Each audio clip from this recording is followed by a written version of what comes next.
تو کیسے ہیں دوستو، امید کرتے ہیں کہ آپ سب اچھے ہوں گے۔ تو یہ کلاسیں چل رہی ہے سیکنڈری منشی مولوی کی، اور پرچہ چل رہا ہے دینیات کا، ٹھیک ہے نا جی۔ تو اس میں پوچھا جا سکتا ہے آپ سے، حدیث کا تعارف جو ہے اپنی معلومات کے ذریعے سے جو ہے قلم بند کیجئے۔ تو اس میں بتائیں گے ہم کیا لکھنا ہے، اس طرح سے ہیڈنگ ڈالنی ہے، حدیث کا مفہوم، ٹھیک ہے۔ قرآن کریم کے بعد سب سے افضل مقام حدیث رسول اللہ صلی اللہ علیہ وسلم کا ہے۔ یوں تو حدیث کے لغوی معنی جدید اور نئے کے ہیں، مگر اصطلاح میں حدیث رسول اللہ صلی اللہ علیہ وسلم کے اقوال، افعال، تقریر اور احوال کو کہتے ہیں، ٹھیک ہے۔ حدیث اور سنت میں عمل اور نظریے پہلوؤں کی رعایت کے لحاظ سے اختلاف تو ہے، مگر عموماً یہ دونوں اصطلاحیں تقریباً ایک ہی، ٹھیک ہے، معنی میں استعمال کی جاتی ہیں۔ حدیث کے 3 بنیادی عناصر ہیں، ٹھیک ہے۔ تھوڑا سا اوپر کریں گے تو بنیادی عناصر پڑھیں گے ہم، ٹھیک ہے۔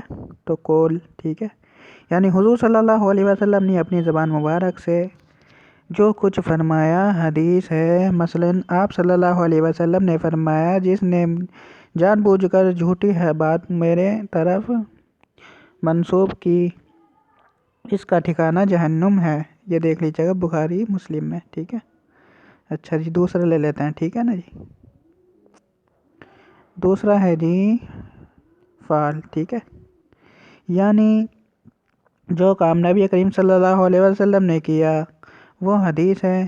مثلاً آپ کا کھانا کھانا کا طریقہ، سونے جاگنے کے معمولات، عبادت کا طریقہ، معاشرتی اخلاقی رویہ، ٹھیک ہے، رشتہ داروں اور عام انسانوں سے سلوک وغیرہ، یعنی ٹھیک ہے، جو کام بھی آپ نے کیے، ٹھیک ہے، تھوڑا سا اوپر کر، یعنی جو کام بھی آپ نے کیا وہ، ٹھیک ہے، وہ حدیث ہے۔ اچھا جی، تیسرا پڑھ لیتے ہیں تقریر۔ حدیث کی اصطلاح میں تقریر کا مطلب ہے کہ کوئی کام کسی صحابی نے کیا اور آپ صلی اللہ علیہ وسلم نے دیکھا یا آپ کو اس کی اطلاع ملی،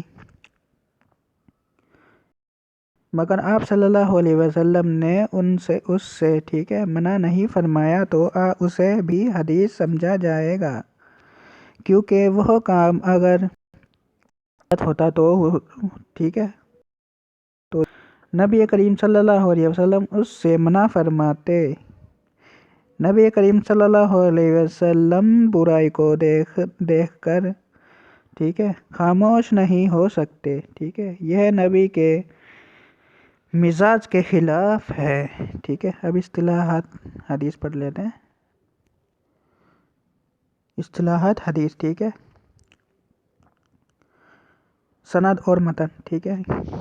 کسی بھی حدیث کے 2 حصے ہوتے ہیں، ایک حصہ حدیث بیان کرنے والوں کا سلسلہ ہوتا ہے، اور دوسرا حصہ اس اصل بات کا ہوتا ہے جو نبی کریم صلی اللہ علیہ وسلم نے فرمایا کیا، ٹھیک ہے۔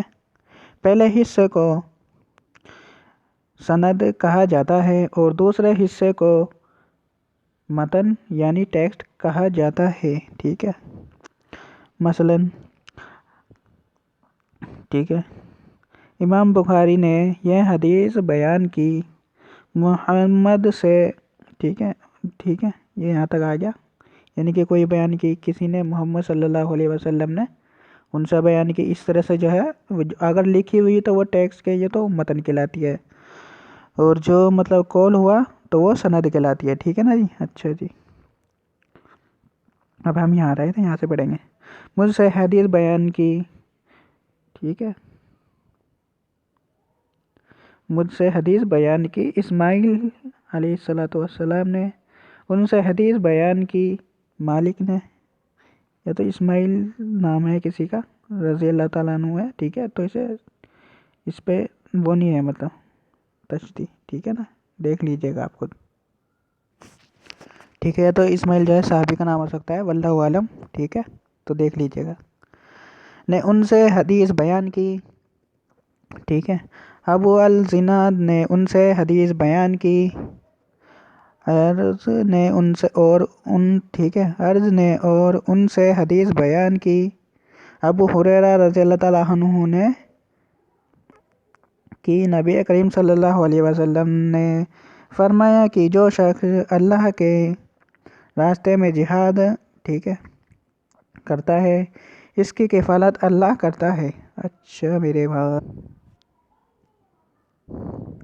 اس حدیث میں اسماعیل سے لے کر ابو ہریرہ تک بیان کرنے والوں کا جو سلسلہ ہے وہ، ٹھیک ہے، سند کہلاتا ہے، ٹھیک ہے، اور نبی کریم صلی اللہ علیہ وسلم کا جو قول نقل کیا گیا ہے اسے متن کہا جاتا ہے، ٹھیک ہے، ٹیکسٹ، ٹھیک ہے جی۔ اچھا جی، روایت، ٹھیک ہے، روایت اور راوی کسے کہتے ہیں، کیا، کیوں، کیسے، اس طرح سے الفاظ آ سکتے ہیں، اپنی معلومات کے ذریعے سے جو ہے قلم بند کیجیے، ٹھیک ہے نا جی۔ تو اس میں ہم بتائیں گے کیا لکھنا ہے۔ اچھا، تو اب یہ پڑھ دیتے ہیں روایت اور راوی، ٹھیک ہے۔ حدیث نقل کرنے اور بیان کرنے والے بننے، ٹھیک ہے، ہی کو روایت کہتے ہیں، اور اپنے حدیث ٹھیک ہے، اپنی سند سے حدیث بیان کرنے والے کو راوی کہتے ہیں، یعنی حضور صلی اللہ علیہ وسلم کا قول یا عمل یا تقریر، ٹھیک ہے، تقریر کو اپنی طرف سے بڑھائی اور گھٹائے بغیر بیان کرنا روایت ہے۔ بعض حضرات حدیث کے لیے روایت کا الفاظ، ٹھیک ہے، روایت کا لفظ ہے، ٹھیک ہے، روایت کا لفظ بھی استعمال کرتے ہیں۔ مثلاً کہتے ہیں کہ ایک روایت میں ہے اس کا، ٹھیک ہے، اس کا مطلب ہے کہ ایک حدیث میں ہے، ٹھیک ہے۔ جنہوں نے پچھلی ویڈیو نہیں دیکھے ہیں تو وہ پچھلی ویڈیو جا کر دیکھ لے، یہ ویڈیو تھوڑی بڑی ہو رہی ہے۔ Thank you for watching this video.